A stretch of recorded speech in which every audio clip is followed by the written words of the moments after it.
ನೀವು 8 ತಿಂಗಳಿಂದ ಸಾವಯವ ಕೃಷಿ ಮಾಡ್ತಿದ್ದೀರಲ್ಲ, ಹೌದು ಮೇಡಮ್. ಡಾಕ್ಟರ್ ಸಾಲ್ ಕೊಟ್ಟ ಮೇಲೆ ನೀವು ಏನೇನು ಬದಲಾವಣೆಗಳನ್ನ ನೋಡಿದ್ದೀರಾ? ಮೇಡಮ್ ನಾವು ಇವಾಗ ಡಾಕ್ಟರ್ ಸಾಲ ಕೊಟ್ಟ ಮೇಲೆ ಮುಂಚೆ ನಾವು ರಾಸಾಯನಿಕ ಮಾಡ್ತಾ ಇದ್ದಾಗ ಔಷಧಿ ಹೊಡಿಬೇಕಾಗಿತ್ತು, ಮತ್ತು ನ್ಯಾಯವಾಗಿ ಬೆಳೆ ಬರ್ತಾ ಇರಲಿಲ್ಲ, ಕೆಮಿಕಲ್ ಜಾಸ್ತಿ ಯೂಸ್ ಮಾಡಬೇಕಾಗಿತ್ತು. ಇವಾಗ ನಾವು ಆರ್ಗ್ಯಾನಿಕ್ ಹೋದ್ಮೇಲೆ ಅಷ್ಟೊಂದು ಕೆಮಿಕಲ್ ಏನು ಕೇಳ್ತಾನೆ ಇಲ್ಲ ಬಿಡ್ರಿ. ಆರ್ಗ್ಯಾನಿಕ್ ಯಾವ ಯೂಸ್ ಮಾಡಿದ್ವು ಅದು ಭೂಮಿ ಫಲವತ್ತತೆಯಾಗಿ ಭೂಮಿಯಿಂದ ಯಥೇಚ್ಛವಾಗಿ ಪೋಷಕಾಂಶಗಳು ಯಾವಾಗ ವೃದ್ಧಿ ಆಯಿತು ಆವಾಗ ಗಿಡದಕ್ಕೆ ಡೆವಲಪ್ಮೆಂಟ್ ಚೆನ್ನಾಗಾಗ್ತದೆ. ಅದರಿಂದ ನೀವು ಮಣ್ಣಲ್ಲಿ ಏನು ಬದಲಾವಣೆ ಕಂಡಿದ್ದೀರಾ? ಮಣ್ಣು ಹೆಂಗಿತ್ತು ಮೊದಲು, ಇವಾಗ ಹೆಂಗಿದೆ? ಮೇಡಮ್ ಮುಂಚೆ ಮಣ್ಣು ಅಂತಂದರೆ ಗಟ್ಟಿಯಾಗಿರೋದು ಮಣ್ಣು. ನಾವು ನೀರು ಎಷ್ಟು ಕೊಟ್ಟರೂ ಎಲ್ಲ ನೀರು ಹಂಗೆ ನಿಂತ್ಕೊಂಡಿರೋದು, ನೀರು ಹಿಂಗ್ತಾ ಇರಲಿಲ್ಲ. ಈಗ ನಾವು ಡಾಕ್ಟರ್ ಸಾಯಿಲು ಮತ್ತು ಸ್ಲರಿ ಅದೆಲ್ಲ ಯೂಸ್ ಮಾಡಿದ್ಮೇಲೆ ಈಗ ನಾವು ಎಷ್ಟು ನೀರು ಕೊಟ್ರೂ ನೀರು ಹೆಚ್ಚಿಗೆ ಕೇಳಲ್ಲ. ನೀರು ಆಗೂ ನಾವು ನೀರು ಕೊಟ್ಟರು ಒಂದು 2-3 ನಿಮಿಷಕ್ಕೆ ಹಂಗೆ ಡ್ರೈ ಆಗಿಬಿಡ್ತದೆ ಹಿಂಗುತ್ತದೆ ನೀರು. ಮಣ್ಣು ನಿಮಗೆ ಮೃದುವಾಗಿದೆ. ಮಣ್ಣು ಮೃದುವಾಗಿದೆ. ಬದಲಾವಣೆ. ಎರೆಹುಳ ಗಮನಿಸಿದ್ದೀರಾ ನೀವು? ಬಂದಿದೆ ಮೇಡಮ್, ಎರೆಹುಳ ಇದೆ. ಎರಡನೇದು ಎರೆಹುಳ ಬಂದಿರತಕ್ಕಂಥದ್ದು. ಮೂರನೇದು ಅವ್ರು ಹೇಳ್ತಾ ಇರೋದು ಏನಂತಂದರೆ ನಮಗೆ ಬ್ರಾಂಚಸ್ ಎಲ್ಲ ಚೆನ್ನಾಗಿ ಬಂದು ಗಿಡದ ಬೆಳವಣಿಗೆ ಅಂತಕ್ಕಂಥದ್ದು ಉತ್ತಮವಾಗಿದೆ ಅಂತ. ಇದು ಡಾಕ್ಟರ್ ಸಾಲ್ ಕೊಟ್ಟ ಅವರು ಗಮನಿಸಿರ್ತಕ್ಕಂಥ ಒಂದು ಬದಲಾವಣೆಗಳು. ಏನು ಸ್ಪ್ರೇಸ್ ಕಡಿಮೆ ಕೇಳ್ತಾ ಇದೆ ಅಂತ. ಇವಾಗ ತುಂಬ ಮುಖ್ಯವಾಗಿ ನಾವು ಮಾತಾಡಬೇಕಾಗಿರೋವಂಥದ್ದು ಈ ಒಂದು ಕ್ಲೈಮೇಟ್ಗೆ, ಇವಾಗಿರೋ ಟೆಂಪರೇಚರ್ಗೆ ಅತಿ ಹೆಚ್ಚಾಗಿ ಬರೋವಂಥದ್ದು ನುಸಿ ಅಂತಂದರೆ ಥ್ರಿಪ್ಸು, ಮೈಟ್ಸು. ಇಲ್ಲೇನಾಗುತ್ತೆ ಅಂತಂದರೆ ಒಮ್ಮೆ ನುಸಿ ಅಟ್ಯಾಕ್ ಆದರೆ ಫ್ಲವರ್ ಕ್ವಾಲಿಟಿ ಬರಲ್ಲ, ಆ ಫ್ಲವರಲ್ಲಿ ಪೆಟಲ್ಸ್ ಜಾಸ್ತಿ ಇರಲ್ಲ, ಆ್ಯಂಡ್ ಅದು ವೆಯ್ಟೇಜೇ ಬರಲ್ಲ. ಈ ಸಮಸ್ಯೆ ಆಗ್ತಾ ಇರ್ತಕ್ಕಂಥದ್ದು ಇವತ್ತು ಎಲ್ಲ ಕಡೆ ತುಂಬ ದೊಡ್ಡ ಸಮಸ್ಯೆ ಆಗಿದೆ. ಆದರೆ ಇವ್ರ ತೋಟದಲ್ಲಿ ಯಾಕಿಲ್ಲ, ಇವ್ರು ಯಾವ ರೀತಿ ಮ್ಯಾನೇಜ್ ಮಾಡ್ತಿದ್ದಾರೆ ಅಂತ, ಅದು ಗಿಡ ಯಾವ ರೀತಿ ಇದೆ, ಹೆಂಗೆ ಅದು ಕಂಟ್ರೋಲಿಗೆ ಬರ್ತಾ ಇದೆ ಅನ್ನೋದ್ರ ಬಗ್ಗೆ ಕೇಳೋಣ. ಸಾವಯವ ಕೃಷಿಗೆ ಬಂದಮೇಲೆ ನೀವು ನುಸಿನ ಯಾವ ಥರ ಕಂಟ್ರೋಲ್ ಮಾಡ್ತಿದ್ದೀರಾ?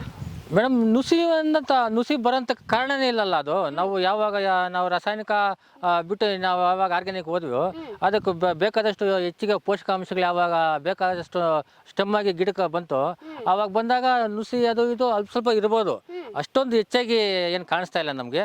ರಾಸಾಯನಿಕ ಹಾಕಿದಾಗ ಈ ಒಂದು ಗಿಡದ ಬೆಳವಣಿಗೆಯಲ್ಲಿ ಇಮ್ಯುನಿಟಿ ಪವರ್ ಅಂತಕ್ಕಂಥದ್ದು ಇರೋದಿಲ್ಲ. ಸರ್ ಅದನ್ನೇ ಹೇಳಿದ್ರು, ನಮ್ಮ ಗಿಡದಲ್ಲಿ ಶಕ್ತಿ ಇದೆ, ರೋಗ ನಿರೋಧಕ ಶಕ್ತಿ, ಕೀಟ ನಿರೋಧಕ ಶಕ್ತಿ ಜಾಸ್ತಿ ಇದೆ. ಯಾವ ರೀತಿ ಜಾಸ್ತಿ ಇರುತ್ತೆ? ಗೊಬ್ಬರ ಕೊಟ್ಟರೆ ನಿರೋಧಕ ಶಕ್ತಿ ಹೆಂಗೆ ಜಾಸ್ತಿ ಆಗುತ್ತೆ ಅಂತಂದರೆ ಒಂದು ಹೇಳ್ತೀನಿ ನೋಡಿ. ಕೆಳಗಡೆ ನೀವು ಉತ್ತಮವಾದಂಥ ಆಹಾರವನ್ನು ಕೊಟ್ಟಾಗ ನಿಮಗೆ ಬರ್ತಕ್ಕಂತಹ ಚಿಗುರು ಮೊಗ್ಗುಗಳಲ್ಲಿ ಸಾಕಷ್ಟು ಬದಲಾವಣೆ ಕಾಣಿಸುತ್ತೆ. ಎಕ್ಸಾಂಪಲ್ಗೆ ನೋಡಿ ನಾನು ಹೇಳ್ತೀನಿ, ಇದು ಫ್ರೆಶ್ ಆಗಿ ಬಂದಿರತಕ್ಕಂಥ ಒಂದು ಚಿಗುರು ಮೊಗ್ಗು ನಿಮಗೆ ಕಾಣ್ತಾ ಇದೆ ಅಲ್ವಾ? ಇಲ್ಲೇನು ಡಿಫ್ರೆನ್ಸ್ ಅಂತ ಕಾಣುತ್ತೆ ಅಂತಂದರೆ ನೋಡಿ, ಬರ್ತಕ್ಕಂಥ ಎಲೆ ಅಂತಕ್ಕಂಥದ್ದು ಪ್ಯಾರೆಟ್ ಗ್ರೀನಲ್ಲಿ ಬರುತ್ತೆ. ಪ್ಯಾರೆಟ್ ಗ್ರೀನ್ ಅಂದರೆ ಗಿಳಿ ಹಸಿರು ಬಣ್ಣದಲ್ಲಿ ಬರುತ್ತೆ. ಯಾಕೆ ಗಿಳಿ ಹಸಿರಲ್ಲಿ ಬರಬೇಕು? ಗಿಳಿ ಹಸಿರಲ್ಲಿ ಬಂದಾಗ ನಿಮ್ಮ ಈ ಗಿಡಕ್ಕೆ ಬರ್ತಕ್ಕಂಥ ಕೀಟಗಳನ್ನು ರಿಪಲೆಂಟ್ ಮಾಡುವಂತಹ ಶಕ್ತಿ ಇರುತ್ತೆ. ರಿಪಲೆಂಟ್ ಅಂತಂದರೆ ಅದು ಅಲ್ಲಿ ಬಂದು ಕೂರೋಕ್ಕಾಗಲ್ಲ. ಆ ಒಂದು ರಿಫ್ಲೆಕ್ಷನ್ ಅಂತಕ್ಕಂಥದ್ದು ಕೀಟಗಳನ್ನ ಕಡಿಮೆ ಮಾಡುತ್ತೆ. ಒಂದು. ಎರಡನೇದು, ಈ ಎಲೆ ತುಂಬ ತಿಕ್ಕಾಗಿ ಇದೆ. ರಾಸಾಯನಿಕದಲ್ಲಿ ಎಲೆ ತಿನ್ನಾಗಿ ಬರುತ್ತೆ, ಹೌದಾ? ಈ ಎಲೆ ತಿಕ್ಕಾಗಿ ಬಂದಿರೋದ್ರಿಂದ ಯಾವುದೇ ಸಕ್ಕಿಂಗ್ ಪೆಸ್ಟ್ಗಳು, ರಸನ ಹೀರ್ತಕ್ಕಂಥ ಕೀಟಗಳು ಇಲ್ಲಿ ಕೂತ್ಕೊಂಡು ರಸನ ಹೀರೋದಕ್ಕೆ ಆಗೋದಿಲ್ಲ. ಯಾಕಂದರೆ ಅದರ ಒಂದು ಶಾರ್ಪ್ನೆಸ್ ಅಷ್ಟೊಂದು ಇರೋದಿಲ್ಲ. ಆ ಒಂದು ರೀಸನ್ಗಾಗಿ ಇಲ್ಲಿ ನುಸಿ ಅಂತಕ್ಕಂಥದ್ದು ಕಂಟ್ರೋಲಿಗೆ ಬಂದಿದೆ.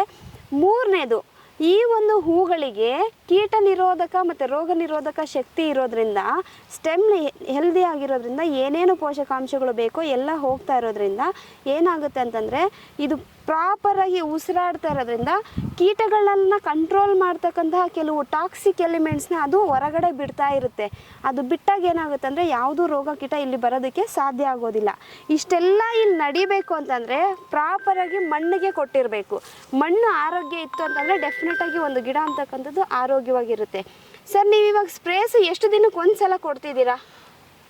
ಮೇಡಮ್ ನಾವು ರಾಸಾಯನಿಕ ಯೂಸ್ ಮಾಡ್ತಾ ಇದ್ದಾಗ ನಾವು 5 ದಿವಸಕ್ಕೆ 4 ದಿವಸಕ್ಕೆಲ್ಲ ಸ್ಪ್ರೇ ಮಾಡ್ತಾ ಇದ್ವಿ.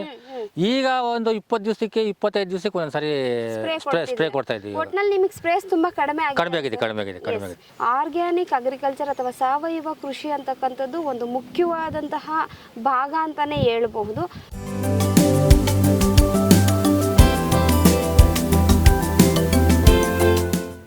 ಈಗ ನಾವು ಇಷ್ಟೊತ್ತು ಹೇಳ್ಕೊಂಡ್ ಬರ್ತಿದ್ವಿ ಕ್ವಾಲಿಟಿ, ಅದು ಗಿಡ ಚೆನ್ನಾಗಿರೋದು, ಸ್ಟೆಮ್ ಚೆನ್ನಾಗಿರೋದು ಅಂತಂದ್ರೆ ಕ್ವಾಲಿಟಿ ಬಂದರೆ ಮಾರ್ಕೆಟಲ್ಲಿ ನಮ್ಮ ಬೆಳೆಗೆ ಯಾವ ರೀತಿ ಡಿಮ್ಯಾಂಡ್ ಇರುತ್ತೆ ಅಂತ ನೋಡಬೇಕಾಗುತ್ತೆ. ಯಾಕಂತಂದರೆ ನಾನು ಈಗಾಗಲೇ ಹೇಳಿದೆ, ಹೊಸಕೋಟೆ ಅಂತಂದರೆ ಹೂಗೆ ಹೆಸರುವಾಸಿ ಆಗಿರುವಂಥದ್ದು ಅಂತ. ಸುಮಾರು ಟನ್ಗಳಷ್ಟು ಹೂವು ಡೈಲಿ ಬರುತ್ತೆ, ಒಂದೇ ಕಡೆ ರೈತರು ಬರ್ತಿರ್ತಾರೆ. ನಿಮ್ಮ ಹೂವನ್ನ ಮಾರ್ಕೆಟಿಗೆ ತೊಗೊಂಡೋದಾಗ ಡಿಮ್ಯಾಂಡ್ ಯಾವ ಥರ ಇರುತ್ತೆ ಮೇಡಮ್? ನಾವು ಮಾರ್ಕೆಟ್ ತಗೊಂಡೋದಾಗ ನೋಡಿ, ಈಗ ಆಲ್ರೆಡಿ ಒಂದು 12 ಗಂಟೆ ಆಗಿದೆ. ಈಗ ನಾವು ಹೋಗೋವರೆಗೂ ಕಾಯ್ತಾ ಇರ್ತಾರೆ ಮೇಡಮ್ ನಮ್ಮ ಹೂವಿಗೆ. ನಮ್ಮದು ಅಷ್ಟು ಹೂವು ಕ್ವಾಲಿಟಿ ಇರೋದ್ರಿಂದ ಅವರು ಎಲ್ಲ ಇವಾಗ ಕೆಮಿಕಲ್ ಯೂಸ್ ಮಾಡಿರೋಂಥ ಬ್ಯಾಗ್ಗಳಲ್ಲಿ ಕೈ ಹಾಕಿ ತೋಡಿ ನೋಡಿ ಆಕ್ಷನ್ ಮಾಡ್ತಾರೆ. ನಮ್ಮ ಹೂವು ಹೋಯ್ತು ಅಂತಂತಂದರೆ ಅವರೇನು ಕೈ ಹಾಕೋಂಥ ಪ್ರಮೇಯನೇ ಇರೋದಿಲ್ಲ. ಅವ್ರಿಗೆ ಗ್ಯಾರಂಟಿ ಆರ್ಗ್ಯಾನಿಕಲ್ಲಿ ಮಾಡಿರೋ ಹೂವು ಗ್ಯಾರಂಟಿ ಚೆನ್ನಾಗಿರ್ತದೆ ಹೂವು ಅಂದ್ಬಿಟ್ಟು ಅವರು ಒಳ್ಳೆ ಬೆಲೆ ಮೇಡಮ್. ಅದಕ್ಕೆ ಕೆಮಿಕಲ್ಗೆ ಮತ್ತು ಆರ್ಗ್ಯಾನಿಕ್ಗೆ ಒಂದು KG ಮೇಲೆ ಒಂದು 20 ರಿಂದ 30 ರೂಪಾಯಿ ಡಿಫ್ರೆನ್ಸ್ ಇರ್ತದೆ ಮೇಡಮ್. ಡಿಫ್ರೆನ್ಸ್ ಇರುತ್ತೆ. ಹೌದು ಹೌದು ಸರ್, ನೀವು ಮೊದಲು ಕೆಮಿಕಲ್ ಅಲ್ಲಿ ಮಾಡ್ತಿದ್ರಲ್ಲ, ಅವಾಗ ಬ್ಯಾಗ್ ವೆಯ್ಟು ಜಾಸ್ತಿ ಹೂವು ಇಡಿಸಿತ್ತ ಕಡಿಮೆ ಹೂವು ಇಡಿಸಿತ್ತ ಮೇಡಮ್? ನಾವು ಕೆಮಿಕಲ್ ಅಲ್ಲಿ ಮಾಡ್ತಾ ಇದ್ದಾಗ ಹೂವು ಜಾಸ್ತಿ ಬರ್ತಾ ಇತ್ತು, ಜಾಸ್ತಿ ಇಡಿಸೋದು. ಆವಾಗ 50 kg ಬರೋದು ಆ ಬ್ಯಾಗು. ಈಗ ಅಷ್ಟೇ ಇದು ನಾವು ಆರ್ಗ್ಯಾನಿಕಲ್ ತಗೊಂಡೋದ್ರೆ 60 kg ಬರ್ತದೆ. ಈಗ ನಾವು ಇಲ್ಲಿ ಕೆಮಿಕಲಲ್ಲಿ ಮತ್ತು ಆರ್ಗ್ಯಾನಿಕಲ್ಲಿ ನಾವು ಇವಾಗ ಮಾಡಿದ್ವಿ ಮೇಡಮ್, ಟೆಸ್ಟ್ ಮಾಡಿದ್ರಲ್ಲ. ಈಗ ಅದರಲ್ಲಿ ಬರೀ 60 ಹೂವಿಗೆ ಕೆಮಿಕಲಲ್ಲಿ ಮಾಡಿದ್ದು 60 ಹೂವು ಮತ್ತು ಆರ್ಗ್ಯಾನಿಕಲ್ ಮಾಡಿದ್ದು 60 ಹೂವು. ಆರ್ಗ್ಯಾನಿಕಲ್ ಮಾಡಿದ್ದು 220 ಗ್ರಾಮ್ ವೆಯ್ಟ್ ಬಂತು, ಮತ್ತು ಕೆಮಿಕಲಲ್ಲಿ ಮಾಡಿದ್ದು 130 ಗ್ರಾಮ್ 130 ಗ್ರಾಮ್ ಬಂತು ಮೇಡಮ್. 80 ಗ್ರಾಮ್ ಡಿಫ್ರೆನ್ಸ್ ಬಂದಿದೆ ಬರೀ 60 ಹೂವಿಗೆ. ಮತ್ತು ಅಷ್ಟು 50 kgಗೆ ಎಷ್ಟು KG ಬರ್ಬೋದು ಅಂತ ನೀವೇ ಟ್ಯಾಲಿ ಮಾಡ್ಕೊಂಬಂದು ಮೇಡಮ್. ಅದರಲ್ಲಿ ಇಲ್ಲಿ ಏನಾಗಿದೆ ಅಂತಂದ್ರೆ ನೋಡಿ, ಸೇಮ್ ಬ್ಯಾಗು 50 kg ಬ್ಯಾಗೇ ಅದು. ಅವರು ಕೆಮಿಕಲಲ್ಲಿ 50 kg ಬ್ಯಾಗ್ ತೊಗೊಂಡೋದಾಗ ಅದು 50 kgನೇ ಬರ್ತಿತ್ತು. ಅದೇ ಬ್ಯಾಗ್ಗೆ ಇವತ್ತು ಹೂವು ತುಂಬಿ ತೊಗೊಂಡೋದ್ರೆ ಅದು 60 kg ತನಕ ಬರ್ತಾಯಿದೆ ಅಂತ ರೈತರು ಹೇಳ್ತಾ ಇರೋದು, ನಾನಲ್ಲ. ಯಾಕೆ ಅಂತಂದರೆ ನಾನು ಆವಾಗಲೇ ಹೇಳಿದೆ, ಕ್ವಾಲಿಟಿ ಅಂತಕ್ಕಂಥದ್ದು ಯಾವ ರೀತಿ ಮೆಷರ್ಮೆಂಟ್ ಆಗುತ್ತೆ ಅಂತ. ಈ ಥರ ಇದ್ದಾಗ ಆಬ್ವಿಯಸ್ಲಿ ನಾವು ಇವ್ರು ತೊಗೊಂಡೋಗಿ ಅಲ್ಲಿ ವೆಯ್ಟ್ ಮಾಡಿ ಅವ್ರ ಆ್ಯಕ್ಷನ್ ಕರೆದು ಏನೂ ಇಲ್ಲ, ಡೈರೆಕ್ಟ್ ಹೋಗ್ತಾರೆ ತೊಗೊಳ್ತಾರೆ. ಯಾಕೆ ಆ ಮಂಡಿಯಲ್ಲಿ ಕ್ವಾಲಿಟಿನ ಇದನ್ನೇ ತೊಗೊಳ್ತಾರೆ ಅಂತಂದರೆ, ಈ ಹೂವು ಇಲ್ಲಿಂದ ಬೇರೆ ಕಡೆ ಪಾರ್ಸಲ್ ಹೋಗುತ್ತೆ. ಪಾರ್ಸಲ್ ಹೋಗ್ಬೇಕಾದ್ರೆ ಏನಾಗುತ್ತೆ ಅಂದರೆ ಶೆಲ್ಫ್ ಲೈಫ್ ಇರಬೇಕು ಮುಖ್ಯವಾಗಿ. ಸಪೋಸ್ ಒಂದು ನೈಟ್ ಎಲ್ಲ ಹೋಗ್ಬೇಕು ಅಂತಂದರೆ ಈ ಹೂವು ಕೆಮಿಕಲಲ್ಲಿ ಮಾಡಿರೋ ಹೂವು ಹಿಂಗೆ ಇಟ್ಟರೆ ಅದು ಬಾಡೋಗುತ್ತೆ, ಬಟ್ ಈ ಹೂವು ಬಾಡಲ್ಲ. ಇದಕ್ಕೆ ಏನು ಕೀಪಿಂಗ್ ಕ್ವಾಲಿಟಿ ಅಂತಕ್ಕಂಥದ್ದು ಜಾಸ್ತಿ ಇರುತ್ತೆ.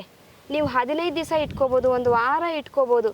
ಈ ತೋಟದಲ್ಲಿ ಹೂವು ತೊಗೊಂಡೋಗಿ ನಾವೇ ಒಂದು ವಾರ 15 ದಿವಸ ಸ್ಟೋರ್ ಮಾಡ್ಕೊತೀವಿ, ಅಷ್ಟೊಂದು ಕ್ವಾಲಿಟಿ ಇರುತ್ತೆ. ಅದಕ್ಕೆ ಡಿಮ್ಯಾಂಡು ಸಹ ಅದೇ ರೀತಿ ಕ್ರಿಯೇಟ್ ಆಗ್ತಕ್ಕಂಥದ್ದು. Thank you sir. Okay madam.